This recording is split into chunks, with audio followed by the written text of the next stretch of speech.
Hello and welcome to another gameplay review on the Virkayu gameplay channel. And in this one, your eyes do not deceive you. AATROX in the jungle. It's not Season 8.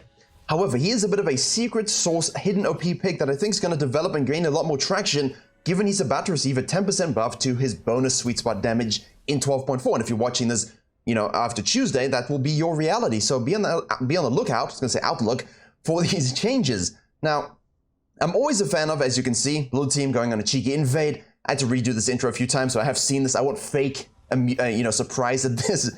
Bot lane, they try this cheeky level 1, no point. They go for a delayed invade here for warding, for stealing. I much prefer ward it yourself, back to base, get your scanner if you want one, or just hang about. It's better to see things. The red team, however, having seen this, are able to make a counterplay. Let's see if Low Psycho is able to do something. We do have a flash ignite, double ignite burn. She heals on the ward and survives. So, there you go. Good use of spells. Obviously, if you're the Trundle, lovely kitty, then you can gank bottom lane. Runes would have been in your screen now. Yes, Revitalize is obviously great to amp all the healing you have in your kit. And bear in mind, with itemization changes in the fighter realm, there's obviously good things you can go and try that really would have amped him up in this patch, particularly 12.3 onward, 12.4 onward. Buffs to your itemization, buffs to your champion, usually do very well. And honestly, he's such a great skirmisher, and even if he has rough times in certain matchups in the top lane, hypothetically, right? Champions who have a difficult time in lane, they're still able to dominate in the jungle provided they can clear sufficiently. So, let's observe as we talk in general. Don't forget, the bootcamp's coming up in under 2 weeks, February 21st. You can talk about these things with Phalaris if you want to talk about clears and so on, and all kinds of matchups. Nisa will explain lane state, so you can keep a lookout for that as we kind of semi-kite our camps, our Krugs, down towards the Raptors. So the timings are what's going to be interesting here. We are very, very slow. This is not quick. Obviously E2 because you get the lifesteal and you of course get the map mobility, which is something we really, really need. Actually, that's incorrect, Virkayu. Editor Virkayu here. What I wanted to mention was the passive healing, which obviously has a cooldown reduced based upon the sweet spot damage and the on-hit damage you apply to monsters. And the E healing is from damage to champions only. However, the lower CD of that over W and the ability to kite and use map mobility is really, really valuable. The sweet spot damage on AATROX is the knockup explicitly is increased against jungle monsters as well. So you get added CC against them, whereby you don't actually get, assaulted by their fists. Mid lane, holding my breath here. Let's have a look to see if we can get something done. Obviously, okay. Akshan tries the Bollywood, but gets stunned. And he unfortunately doesn't have Ignite, but AATROX should be able to do things. He does have Flash, but he's just basically saying, you know what, I'm 100% dead. He does wait for the Q3 Flash, which is obviously the best thing to do, but AATROX has the Flash E auto combo, which means you're dead. Scan as you approach to make sure you can see people, obviously, as they're running away.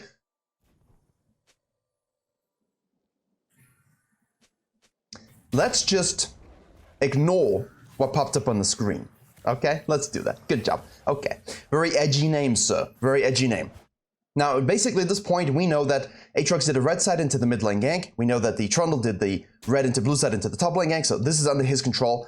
And we're not really in a rush to secure that bottom lane crab, because we know straight up that we have bot prio. We know straight up that Annie's in base, which means, and the wave's pushed, obviously, so we know he can't really glide across to free steal it. And we do have time to delay the RNG crab, which can kind of mess with junglers if they assume, they take the crab, you take the crab, we not kind of know, all right, next crab's coming up in a predetermined amount of time, approximately. Now you really will heavily delay that. Although you do run the risk. Gromp, double knockup, very good, extra smite. And because we have supreme knockup skills, we don't need our smite to remove the shield. And we also have EW, that's W. Drag it forth with your W, guarantees a knockup on your Qs. Keep chaining them together. One more auto, the burn damage will do it. You don't need to hit it again, doesn't matter. And now, sir, we will repeat gank you. Can't Bollywood. Oh, okay. Do we? No, we don't. So, we know that the AATROX went red side and ganked mid lane. We know he went to the bottom side. Akshan thinks, all right, let me just have some cheeky control, vision control here. And now we're going to go for a clean 6. And I talked about this in the 1000 LP jungle video on the main channel. It's whereby you do essentially a full clear. You do Krugs, Raptors, Wolves, Gromp. Those are your core camps for sequencing. You slap in some buffs, some Scuttle Crabs, and so on. And then you make plays around the map, maybe 2 ganks, ideally, in this case, literally 2 ganks. And then you can fall back and secure the tier 2 of the side you started. So in this case, Krugs and Raptors. And then you can reset And from here, you can swap to the opposite side, which is great when you want to focus on that lane or those objectives. So he's going to do that. And as you can see, already with a few points in queue, we're starting to get significantly faster at our clearings, even without buying any sort of itemization. Auto attack the big one, drag them all out, AoE them down. Because you have AoE spells, we can just auto attack the giant raptor. That's very key. If you're a Trundle or a Warwick, then obviously attacking the babies is most important because they assault you, my friends. They assault. I was going to say insult, but they kind of do sometimes. But mostly, they assault you and do the most damage. So attack those first and the big one. But if you have AoE, attack the big one. Use your spells on the whole camp as a whole. Yeah, very linguistically gifted today. Excuse me.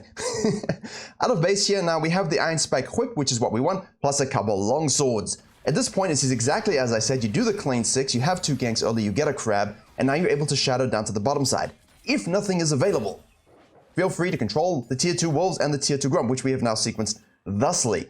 The thing is though, if the enemy jungler is on the opposite side or you're not really concerned about his existence, you will note the Trundle has gone for the Tiamat for, similar purpose, obviously faster clearings. You can simply yeet a dragon here. And I like the idea of not doing the grump. The grump is obviously delayed sequencing because we did wolves into blue grump together. We can go and do this. There's no point sitting around and waiting, especially if bot has prio and they just killed someone in the bottom lane. So look at Trundle. Nice. Secure.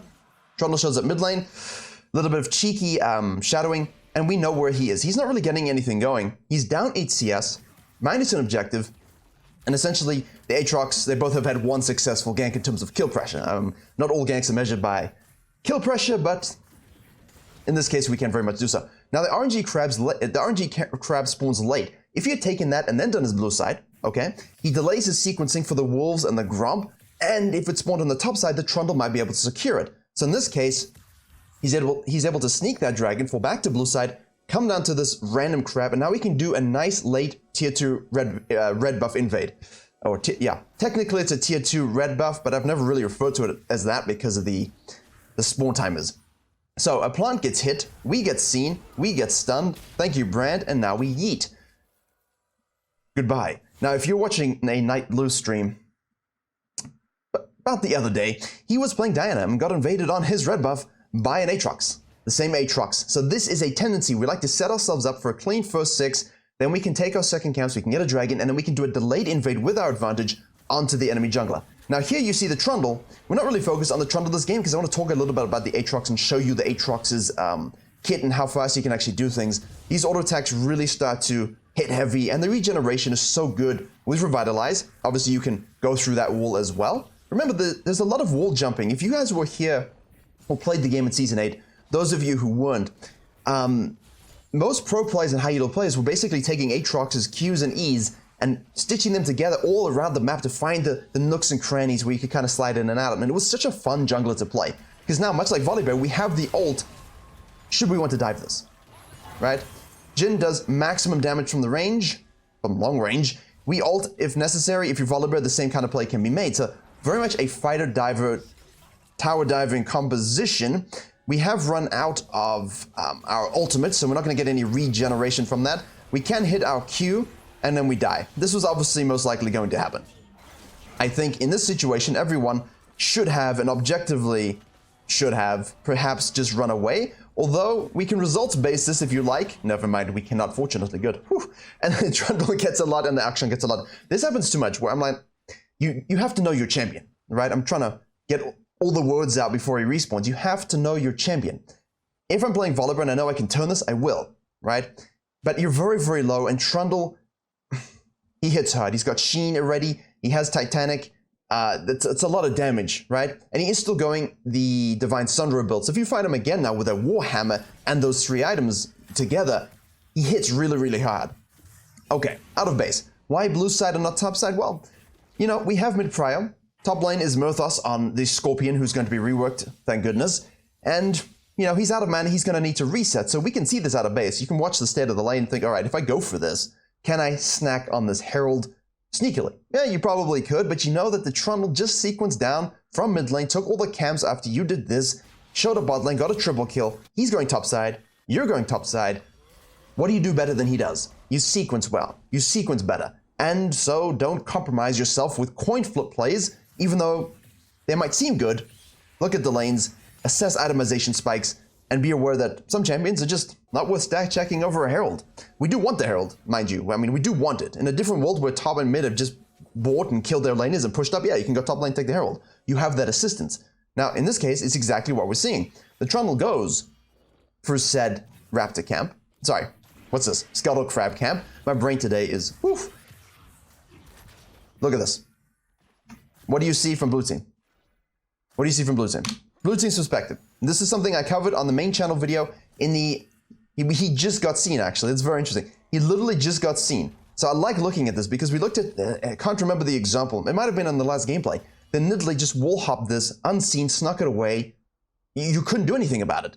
And in this situation, same thing. We're trying to sneak in. Unfortunately, it doesn't work, so we walk around and we get spotted by the, you know, the residual vision of said Scuttle Crab. We do have Prime mid lane. However, look, ditching. We're at the back of the pit now. We're looking. We're like, okay, obviously he's going to face check. I think this is quite ballsy because you would have seen the... We do have ult. We do have prior top lane. We do have CC to aid us. We do get an extension on the ultimate and our team rotates perma-fist. If your team doesn't rotate there, what do you do, ladies and gentlemen? You leave.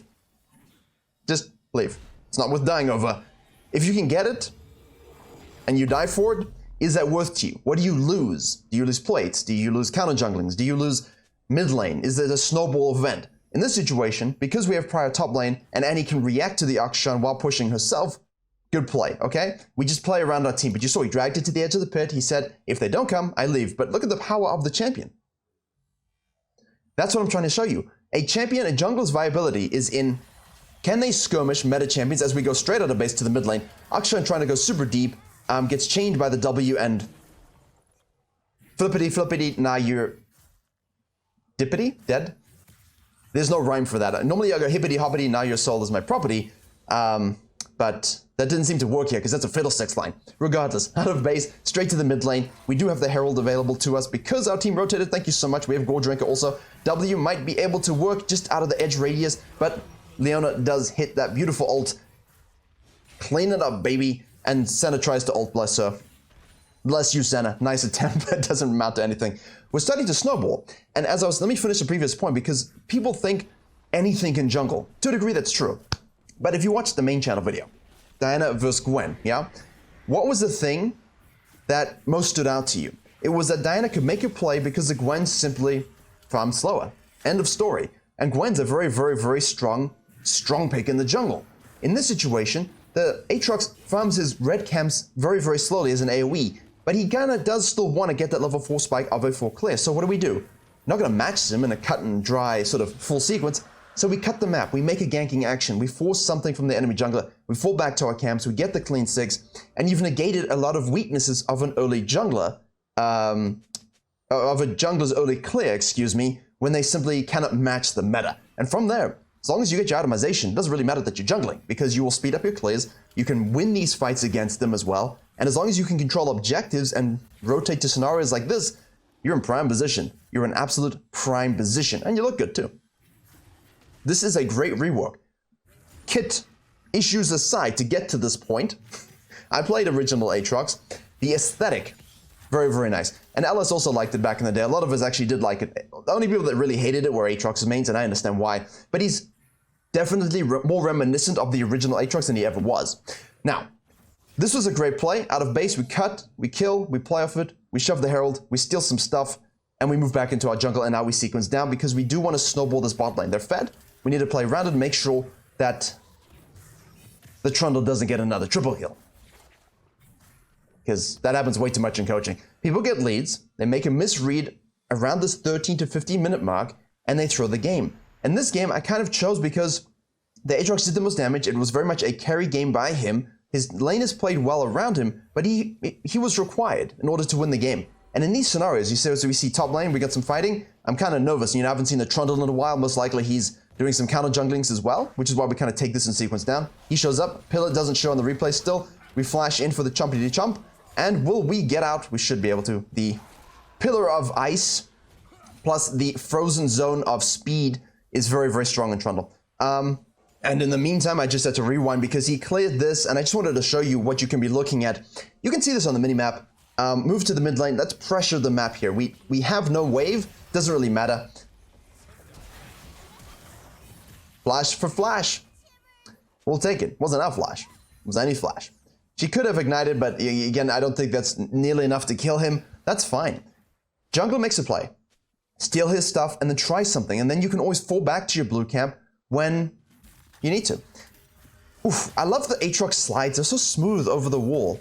It's just, it's pleasing to watch this champion jungle. It's pleasing to have him in the jungle and playable. And that sweet spot damage and plus the new fighter items are making this more viable than ever, because even though the first clear isn't quite as fast as you'd want it to be, you know, to match your typical early game junglers, which is not really what you are, you still clean up quite quickly, and the itemization makes you a snowbally behemoth that people are forced to flash your W.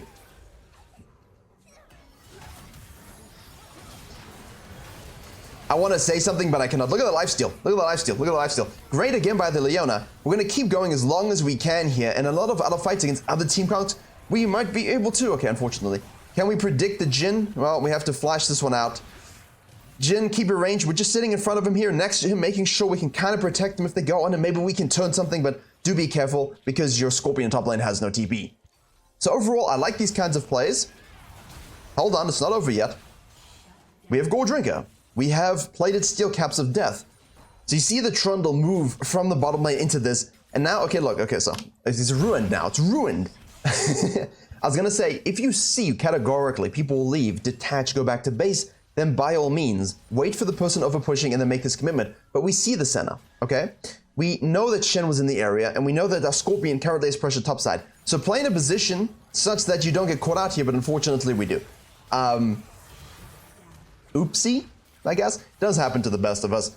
I do like the idea though, because in low elo, so many people are just going to leave. They're not going to shadow and wait for this play. And even so, if you can wait a little bit for your Annie and maybe for your Leona to arrive, if you have that kind of patience, go for it. But Annie's able to just absolutely melt the full damage Trundle, which is why, you know, you don't necessarily always build in full damage because you're super squishy.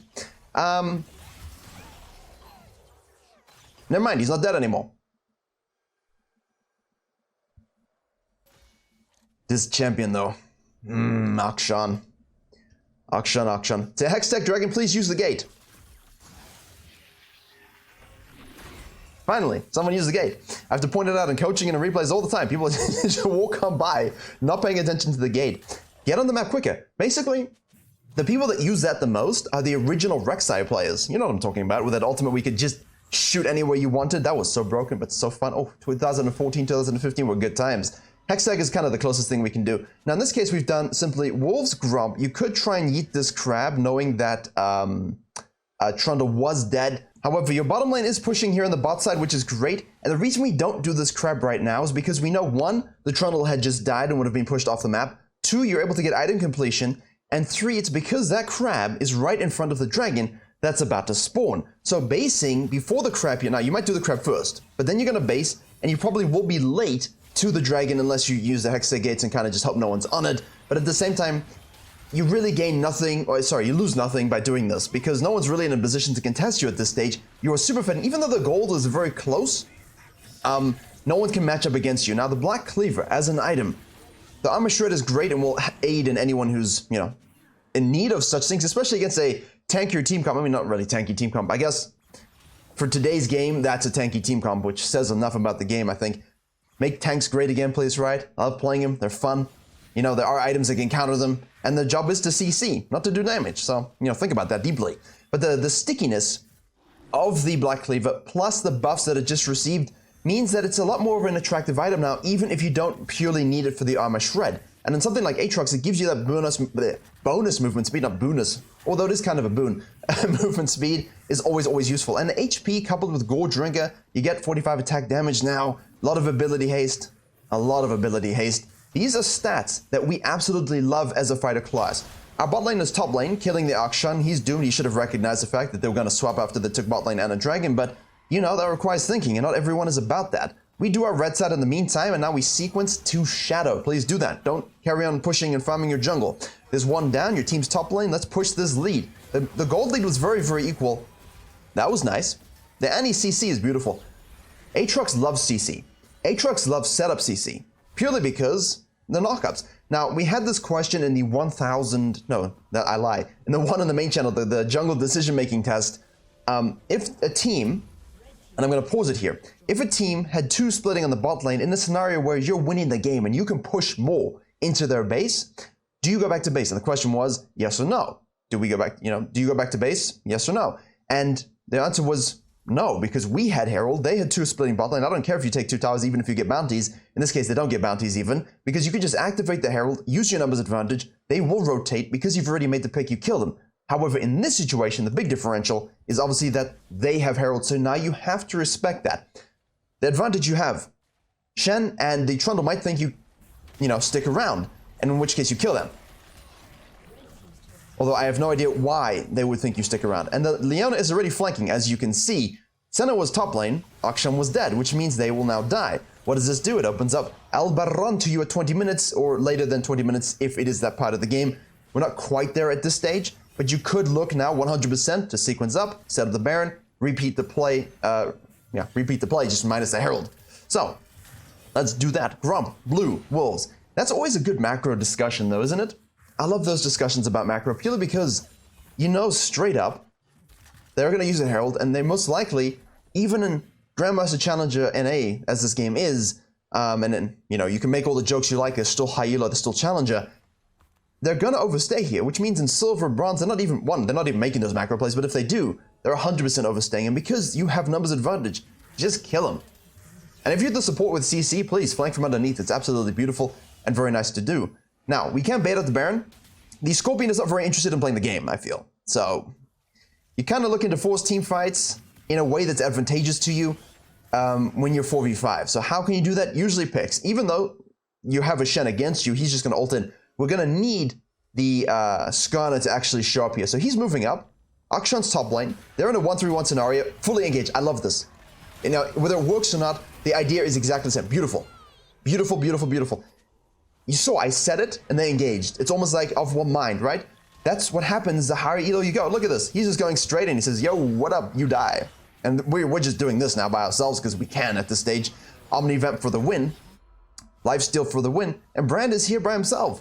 As soon as you see a 1, 3, 1, and you're a team fighting comp with 5, especially as the Skarner is flanking up, even if you're not 5, if you're just 4, engage. If you're the tank, if you're the support, if you're the Sejuani, the Leona, the Thresh, the Nautilus, it doesn't matter. Go in, baby. Go in. Because you have the numbers.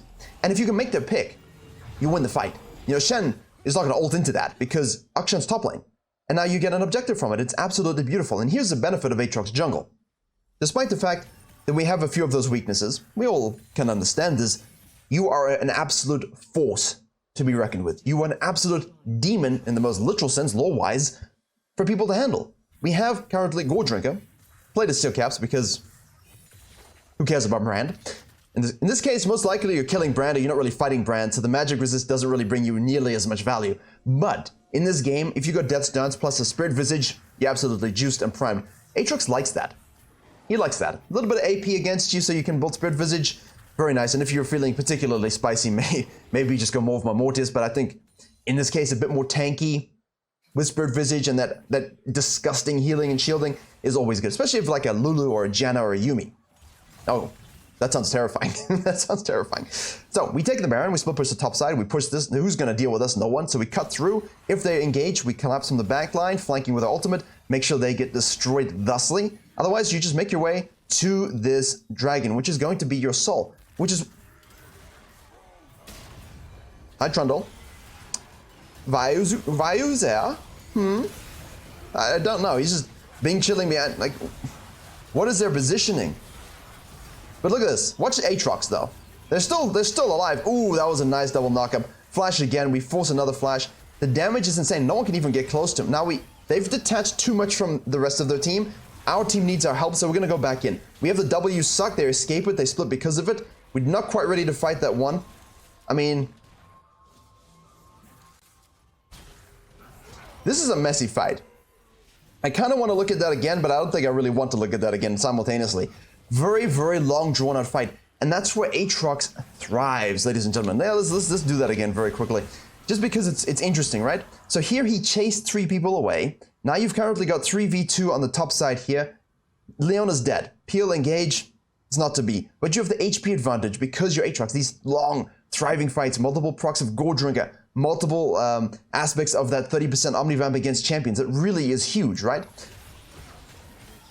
Leave them, turn back, go back in. Now Senna is left alone with the team. Akshan has gone through the top lane here. We're going to try and zone them, which we do, so the rest of our team can actually collapse and kill the Senna.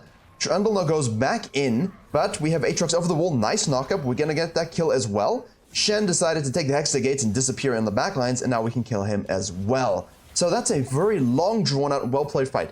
Knockups, knockups, knockups, movement, over walls, back over walls, right-clicking so your passive actually does its job. Getting as much of World Ender active as you can with those duration extensions. Well played, man. Well played. Strong fighters in the jungle are ones that can disrupt, sustain, engage, peel, do everything you need. Because in low elo, AATROX is a hard champion. Don't really recommend you play him in low elo. But if you can mechanically play him in your Diamond Plus range, he can kind of fulfill that more realistic Warwick role when he's strong in the jungle. You know, like he does everything that Warwick does, just at a significantly more advanced level. And it's beautiful to watch. I love watching a good Warwick in team fights. I love watching a good AATROX in team fights. And that's why it was so fun in pro play to watch for those years. Purely because of this. Now we're 8-4. Currently we have 3k in the back pocket. We kind of want to get this done to one go. So using your mobility, to farm as fast as we can. Trundle's pushing the top wave here. We say, look, I can kill you anyway. Observe. Can we? Yes. Just gotta wait. He has the Shen's shield who taunts into the tower. And look, knockups, knockups, knockups. Oh my goodness. I mean, you can't complain about tank fights going on forever when you have to... sustained fights are just as bad. But that was fun. I enjoyed this. Like, this is just a back and forth battle of wits and champion knowledge and level leads, and the fact you're 3 levels up. You even got the Shen ulting. Man, that guy's got to change his name. Can we force him to change his name? I don't get demonetized because this guy is 14 or something. Again, we're not even taking the Hexa Gates because why? We don't need them. Just E everywhere. Look at this. See? Another reason why it's good and fun, you just get to E everywhere. You know, like Kane Q, except you don't have... And it looks good in Hexa Gates. So the arbitrary things, you know, like skins and effects and fun, yeah, I like this too. Basically, in this stage now, you're looking for a very similar scenario. The game has gone on way too long. We should be grouping to make plays. Don't farm your jungle in this situation. Try and look for that pick again. You have I was going to say, huge lead, and then I looked and I realized, yes, in fact, it was a huge lead, so I don't have to take that back. Shen is top lane. He does have ult. They don't even have the outer tower on the top side. Pushing bot lane is good because this is open. So you don't have to force things too much here, such that they might have a Tryndamere who can just backdoor it. So shoving this wave is obviously very, very good. Jin's going to push that mid lane, so we have a 0-4-1. Shen again does have the ultimate. We do have a cannon wave. Locket used, if you notice that small shield. Again, where Spirit Visage can be super good. Now in this one, we didn't go Death Dance. You could, but GA is absolutely perfect in the situation, as I've explained it many times. The raw AD stats, huge for you if you're ahead. 2, the sustainability is nutty. Sustainability. The sustain on AATROX is nutty and ridiculous anyway, right? If they do manage to kill you one time, and then the team fight wasn't really close, but you know, it just takes a few more items and then they can do that. That sucks. They kill you one time, whatever. But the classic AATROX thing is you never die. So if they kill you once, you will respawn under the GA and they will not kill you twice.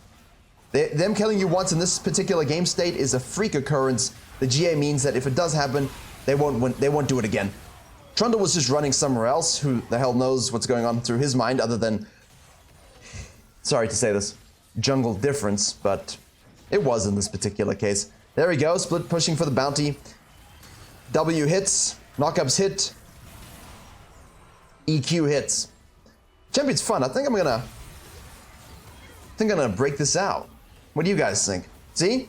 Freak occurrence. Obviously in this case we're playing super aggressive because we want to close the game. Trundle's given up, but they're not going to be able to do that again. And as you can see from the the timeline, we'll get our juice. So there you have it. A little bit scuffed in places. I apologize. I'm actually quite, well, not feeling the best this week, but hopefully you still were able to enjoy and learn something. That was really nice, by the way. I love that. Misdirected intent. He made him think he was going for the trundle, flashed and turned it around. Beautifully done. Excellent challenger jungler here. Triple kill. Give us that quadra, love. Give us that quadra.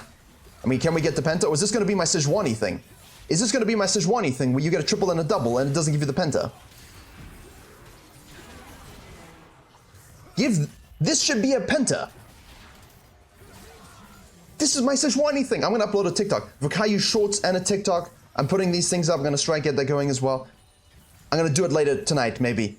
Triple kill and a double kill, but they're all dead. Give us the penta, right? Beautifully done. A little slow on the first clear, but if you make the right play, you get a clean 6 and you sequence in the right direction. Objectives are free. Dives at level 6 are free. Red buff invades are free. You match up well against many, many junglers in terms of the 1v1. Heralds are your juice.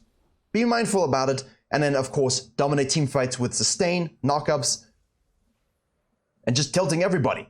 Thank you very much for watching. Hope you enjoyed and learned something. Don't forget bootcamp signups in the description below. Patreon has your coaching VODs and coaching signups. Main channel has the latest jungle decision-making test. That'll do it. Thank you very much for watching, and as always, I will see you all in the next tutorial.